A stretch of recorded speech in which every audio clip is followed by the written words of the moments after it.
कांग्रेस के राष्ट्रीय प्रवक्ता रागिनी नायक ने केंद्र और राज्य सरकार पर जमकर हमला बोला। उन्होंने कहा कि भाजपा सरकार में युवा बेरोजगार है, शिक्षा का बंटाधार है और महिलाओं पर लगातार अत्याचार बढ़ता जा रहा है। वहीं उन्होंने डबल इंजन को लेकर भी सरकार पर निशाना साधा। उन्होंने कहा कि यह डबल इंजन नहीं बल्कि डबल फेलियर मोदी धामी सरकार है। उन्होंने कहा कि बीजेपी की किसी भी राज्य में सरकार के पास युवाओं के लिए कोई विजन नहीं है। साथ ही कहा कि मोदी सरकार में 14 करोड़ युवा बेरोजगार हुए हैं। साथ ही उन्होंने कहा कि उत्तराखंड में भी 8 लाख से ज्यादा बेरोजगार युवाओं ने पंजीकरण कराया है। वहीं उन्होंने कहा कि उत्तराखंड में पलायन का मुख्य कारण बेरोजगारी है। रागिनी ने बताया कि भाजपा सरकार केवल झूठ के सहारे चल रही है। बदलाव का, परिस्थितियों को बेहतर करने का सबसे बड़ा माध्यम जो है वो शिक्षा का माध्यम है।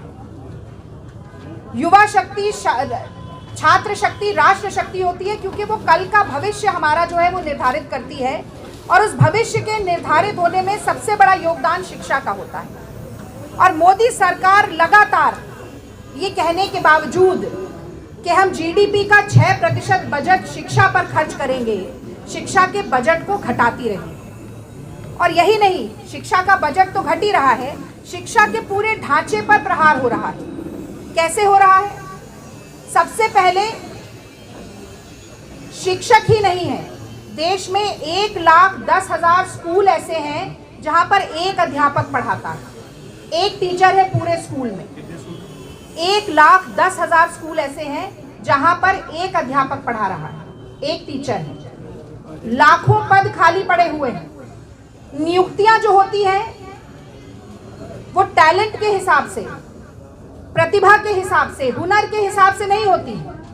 वो संघ और भाजपा की विचारधारा से जुड़े हुए कौन लोग हैं, उन्हें चुन चुन कर लाकर बड़े बड़े पदों पर बिठा दिया जाता है। इसी के कारण शिक्षा की पूरी व्यवस्था चरमरा रही है।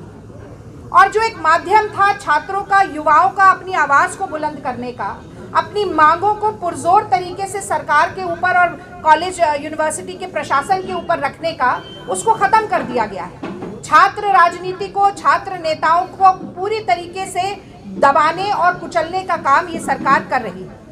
अच्छी शिक्षा को भविष्य की कुंजी माना जाता है। कांग्रेस पार्टी इस बात में विश्वास करती है, इसीलिए हम शिक्षा का अधिकार लेकर आए, हम राइट टू एजुकेशन लेकर आए। भाजपा ने लगातार बजट घटाया, शैक्षणिक संस्थानों की स्वायत्तता पर लगातार हमला किया, शैक्षणिक ढांचे पर लगातार प्रहार किया और जैसे मैंने आपको बताया, प्रतिभा को दरकिनार करके संघ की विचारधारा के हिसाब से नियुक्तियां की। एक बड़ा सवाल जो पूछती हूं मैं आज इस मंच से कि एजुकेशन सेस के नाम पर जनता से वसूली की जाती है, पर उस एजुकेशन सेस का कहीं पर भी इस्तेमाल नहीं होता है, न सेकेंडरी एजुकेशन में, न हायर एजुकेशन में। एक आंकड़ा मैं आपको और देना चाहती हूँ, 1,08,180 करोड़ रुपया जो सेस के लिए वसूला गया 2015 से लेकर 2021 तक, उसका इस्तेमाल इस सरकार ने नहीं किया है। तो एक तरफ तो आप शिक्षा का निजीकरण करें, आप फीस लगातार बढ़ाते जाएं, कोरोना के समय में भी फीस माफ नहीं होती है, माँ बाप की जेब पर, उनके घर के बजट पर पद खाली हैं। यूनेस्को की एक रिपोर्ट है जो कहती है कि हमारे देश में 11 लाख शिक्षकों के पद खाली हैं। जब पढ़ाने के लिए कोई नहीं होगा तो स्कूल कॉलेज कैसे चले? बच्चों के भविष्य को लगातार अंधकार में झोंकने का ये काम है। उत्तर प्रदेश में 3,20,000 शिक्षकों के पद खाली, उसके बाद बिहार और मध्य प्रदेश आ जाता है। मैं बताऊंगी उत्तराखंड भी बहुत पीछे नहीं है। भाजपा शासित प्रदेशों में शिक्षा की बदहाली एक बहुत बड़ा मुद्दा है और उत्तर प्रदेश की भी बात करना चाहती हूँ। नीति आयोग के हिसाब से तो शिक्षा और स्वास्थ्य के मामले में सबसे नीचे है और वही हाल उत्तराखंड का है। मैं अभी उस पर आऊंगी थोड़ी सी देर में। यूजीसी के बजट को भी ये सरकार काट देती है। कांग्रेस पार्टी यूपीए सरकार के समय पर 5,143 करोड़ का बजट इतने सालों में जो बढ़कर दुगना हो जाना चाहिए था, वो 4,693 करोड़ हो जाता है। कुछ चीजें विस्तृत रूप से इस पत्र में भी आपको मिलेंगी, खास तौर से किस तरह से छात्र राजनीति में संघ और भाजपा का सीधा सीधा दखल है, जिसका सबसे बड़ा उदाहरण था रोहित वेमुला।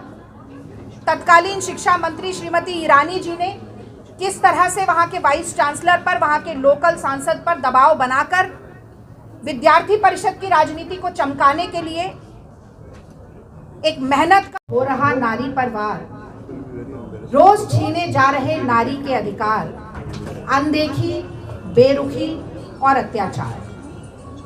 तो बेटी पढ़ाओ बेटी बचाओ ये जो नारा था ये लोगों के कानों में गूंजता है, और अब देश की जनता कहती है कि बचेंगी बेटियां तभी तो पढ़ेंगी बेटियां। इतना अपराध महिलाओं के खिलाफ बढ़ता जा रहा है, और कहीं ना कहीं तो ये कहा जा रहा है कि भाजपा से बेटी बचाओ।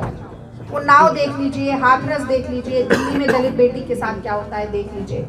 और अपराध होना एक बात है, लेकिन अपराध होने के बाद सरकार किस मुस्तैदी से काम करती है, वो अपराधी के खिलाफ खड़ी होती है या अपराधियों के संरक्षण में खड़ी होती है, ये बड़ा सवाल है।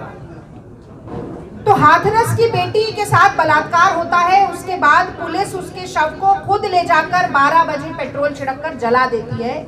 ये मैं समझती हूँ सबसे बड़ा उदाहरण है कि सरकार किस तरह से लिप्त हो जाती है, अपराधियों को बचाने में किस तरीके से संलग्न हो जाती है, और इसी तरीके का व्यवहार चलता जा रहा है, चलता जा रहा है, चलता जा रहा है।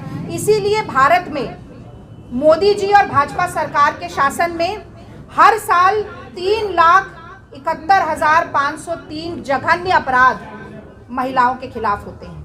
3,71,503 जघन्य अपराध, मतलब सोच कर देखिए 21वीं सदी में तथाकथित अच्छे दिन वाली सरकार में औरतें 98,000 करोड़ से उसका बजट कम करके कर दिया गया 73,000 करोड़।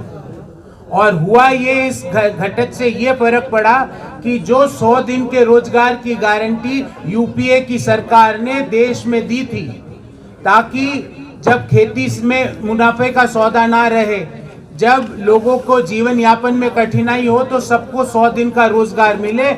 आज उत्तराखंड में वह 100 दिन घट के 38 दिन हो गए, और इस बजट के घटने के बाद वो 38 दिन घट के 30 दिन हो जाएंगे।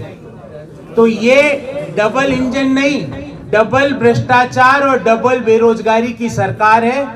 रागिनी जी इस पे विस्तार से अपनी बात आपके सामने रखेगी, और फिर हम आपके प्रश्न को लेने का प्रयास करेंगे। आज की इस प्रेस वार्ता रागिनी जी विस्तार से उस बात को आगे रखेगी। जो नहीं बना सकते अपना घोषणा पत्र, वो क्या देंगे उत्तराखंड के युवाओं को रोजगार का पत्र। 5 दिन बचे हैं चुनाव में, और 5 दिन बचने के बावजूद अभी तक हमारे जो मौजूदा डबल भ्रष्टाचारी सरकार है, वो अपना घोषणा पत्र जारी नहीं कर पाई है।